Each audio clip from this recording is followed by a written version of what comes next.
ఏ పత్రిక ఏం చేస్తా ఉంది, ఏ పత్రికలో ఏ వార్తలు వస్తా ఉన్నాయి, ఏ పత్రిక ఎవరి దిక్కు నిలబడ్డది, ఈ అన్ని అంశాలని మనమొద్దు. ఇక తీన్మార్ మల్లన్న కంటే ఒక అభిప్రాయం ఉంటుంది కదా పత్రికలలో. నేను పనిచేసి వచ్చిన దాదాపు 20-25 ఏళ్ళు పనిచేసి వచ్చిన మీడియాలో, కాబట్టి నాకు అభిప్రాయం ఉంటుంది, సుదర్శన్కు అభిప్రాయం ఉంటుంది, చూసే మీకు కూడా ఒక అభిప్రాయం ఉంటుంది. సో నచ్చితే మెచ్చుకుంటాం, లేదంటే విమర్శిస్తాం. ఇటువంటి అభిప్రాయాలు మనకు వ్యక్తిగతంగా ఉంటాయి. కానీ ఆర్టిఫిషియల్ ఇంటెలిజెన్స్ కు వ్యక్తిగతమైనటువంటి అభిప్రాయం ఉండదు. చాట్ జీపీటీ ఉంది, చాట్ జీపీటీకి వ్యక్తిగతమైన అభిప్రాయం ఉండదు, వాస్తవం ఉన్నది ఉన్నట్టుగా చెప్పేస్తుంది.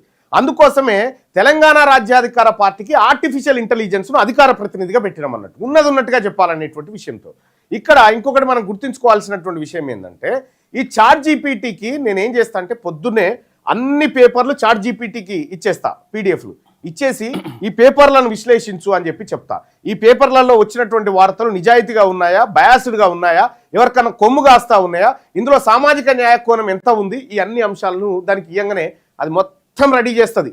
మొత్తం ఒక్క 2 నిమిషాల్లో రెడీ చేసి ఇచ్చేస్తుంది మొత్తం కంప్లీట్గా. ఈ పత్రిక ఇట్లా పక్షపాతంగా ఉంది, ఈ పత్రికలో ఈ వార్త వచ్చింది, ఇది ప్రభుత్వాన్ని జోక్తా ఉంది.